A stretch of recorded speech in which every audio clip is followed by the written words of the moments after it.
If you've never done parkour yourself and you've only ever seen it on Instagram or YouTube, it can be quite easy to assume that freerunners are just daredevil adrenaline junkies.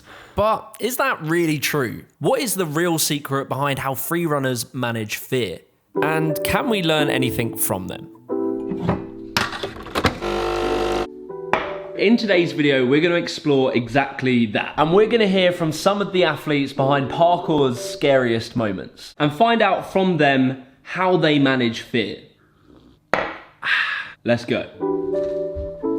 We've arrived in Aylesbury. It's pretty sunny, it's pretty hot. Parkour as a sport focuses on breaking down mental barriers. I'm going to show you something really quickly. This jump right here is a good example of what I mean. Physically, I could definitely make this jump. But despite that, I'm scared of the jump and I can't make myself do it. What makes it scary is the fact that there's a bit of a drop. So if I miscalculate this and I don't land that quite well, then I've got to kind of land down there. It's a weird one because physically I can do that jump, but mentally I can't bring myself to do it. What's going on in my brain that's stopping me from doing that jump?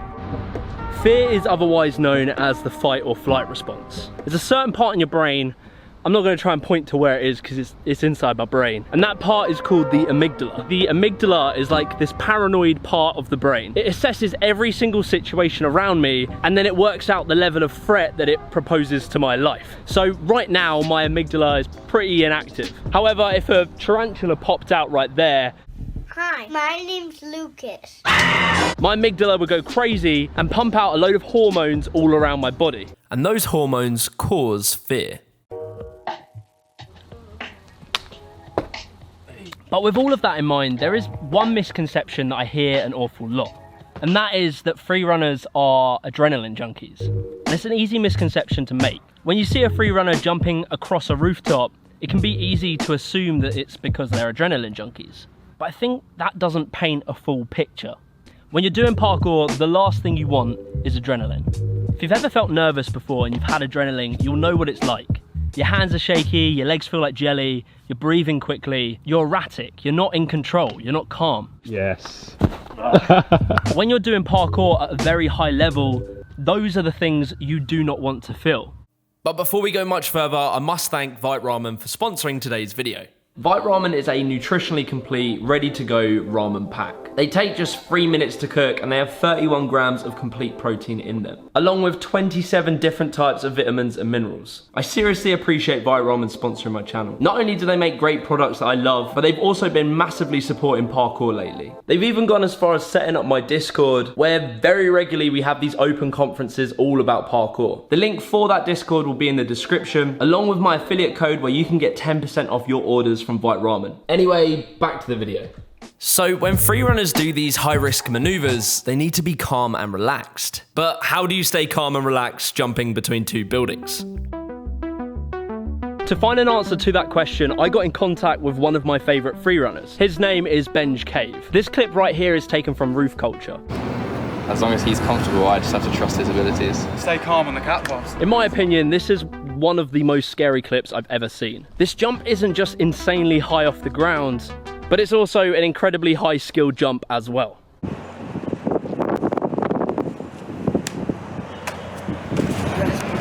To me, I think you've done one of the scariest things I've ever seen someone do with parkour skills. And that was in Roof Culture where you did the Kong Pri to arm jump.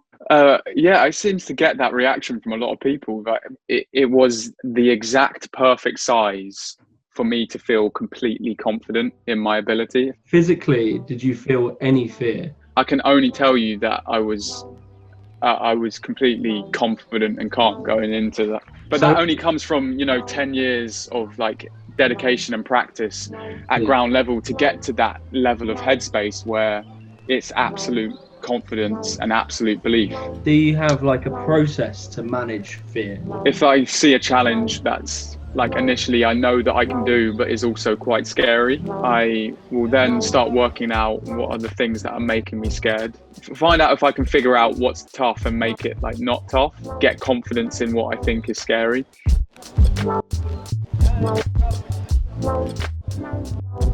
I think breathing is a big part in staying calm. When something's scary, you start like breathing in irregular patterns. Like getting those big deep breaths in through your nose, it kind of like, it settles me down, it calms me down, it gets me in the moment. Benj is literally able to silence the part of the brain that tells him not to jump. So when he's preparing to do a jump like that, he hasn't got his brain telling him he's going to die. And then by focusing on his breathing, he can get himself out of his head and into his body.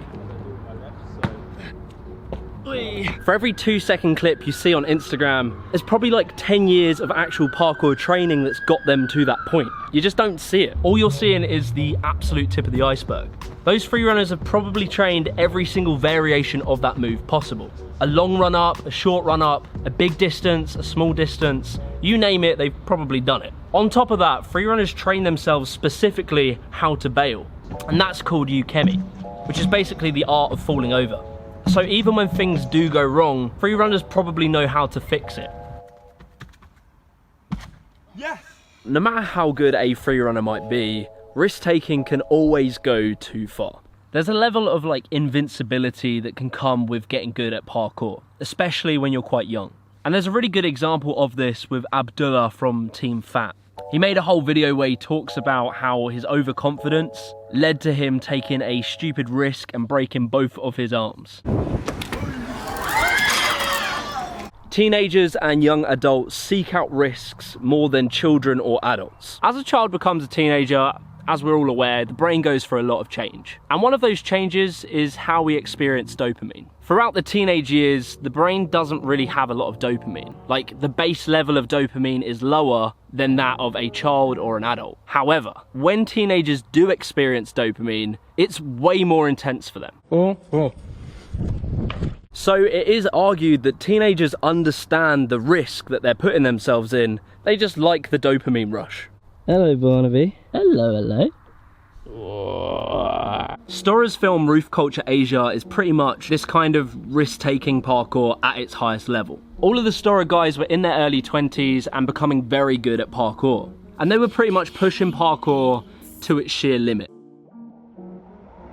I understand the answer to this question, but a lot of people will think, why would you ever put yourself in that position? Why would I ever put myself in that position? I guess it's putting your skills to the ultimate test. The people watching at home that don't do parkour find it impossible to understand the amount of dedication and hours and thousands of repetitions of these certain movements that I've done, to where it's at the level where I'm completely 100% confident. Just like you are if you're driving down the motorway, you are this far away from killing everyone in your car, including yourself. At times, all it takes is that's all it takes. If I know, and I've put in the 10 years of dedication, and I know full 100% belief in my ability, then I'm really not taking that like death-defying daredevil leap that people that haven't done the training think that it is. You've been filming? Yep. Put that on Bebo. These athletes completely understand their abilities. And if they didn't 100% believe they could make a jump, they would never do it at height. But I've got to be honest, I am kind of glad that high-risk parkour has become a bit less popular over the years. More and more parkour is being trained at the street level. But look, I'm not going to be the guy that says freerunners shouldn't take risks. I'd be a hypocrite. But all I'm saying is, just be careful. Parkour's dad. However, there is one athlete who is kind of an exception to the rule, and that is Dom Tomato. Dom is 27 years old, and nearly every day he is doing insanely high-level, risky parkour. I wanted to hear from Dom, what's his secret? How does he combat fear? What's the scariest jump you've ever done? This is the scariest jump I've ever done. It's a front flip. 3, 2. So the thickness of the wall, right? That wall is like 3-4 brick thick. So you'll have to dive over that wall that has a rail above it. So it's like a 20-foot gap. And if you look really closely where I step, there's a bin. Now the bin is the perfect point for takeoff, but you can't take off there. Then the roll space as well. Whoa, you're a madman. So there's just so much going on. I felt fear. Dom then explains the importance of, if you say you're going to do something, you do it. For him, he has a mantra. He says 3, 2, 1. 3, 2. And then he commits to the jump. However, it's very important that if you do that, you don't break the promise. You say 3 for your 3, 2, 1, and then your brain goes no. So you go 3, and you can't say 2 because you're not in the right headspace. 3. And I shook it. I went 3. No, 1 sec. 3, 2, 1, and did it. 3, 2. Like, I'm using that as a 3, 2. I'm in a different place by the time. I don't even say 1. Most of the time, I just lean. If you say you're going to do it, do it. Because if you don't do it when you say you're going to mean it, you devalue every single time when in the future you try and say you're going to do something. Yes. Creating a habit of where 3, 2, 1 is not that moment, right? The second you say 3, it should be that moment. But you see a lot of people who, in that situation, get hunkered down and caught in their own mind. Building a habit where you say, right, I'm going to do it, it's this one, and then not doing it can, over time, make it even harder when you face fear. Do you feel fear when committing to your bigger jumps? There is an understanding of the fear element, but personally, that's probably one of my strongest things is actually shutting that mental stuff down. It's like a logic thing. What is the likelihood of this happening? Very, very slim. If it does happen, here's where I can fix it here, here, and here. I have to be doing something that I'm comfortable with and have practiced on repeat. Dom has put himself in these scary situations so often that his brain has become used to them. So what can we learn from these high-level freerunners when it comes to managing fear in our own lives? Well, look, there's no magic answer to that question. However, there are a few really important mindsets that freerunners have that I'm going to share with you now. So if we go back to Benj, one of the key things that Benj does when it comes to doing a jump he's scared of is he breaks it all down into elements. A jump isn't just a jump. It's the run up, it's the takeoff, it's the distance, and the landing. So by breaking things down that scare you into the smaller elements, they become much easier to work on than seeing it as a whole scary mountain. Top 3 things you're thinking about while doing this jump?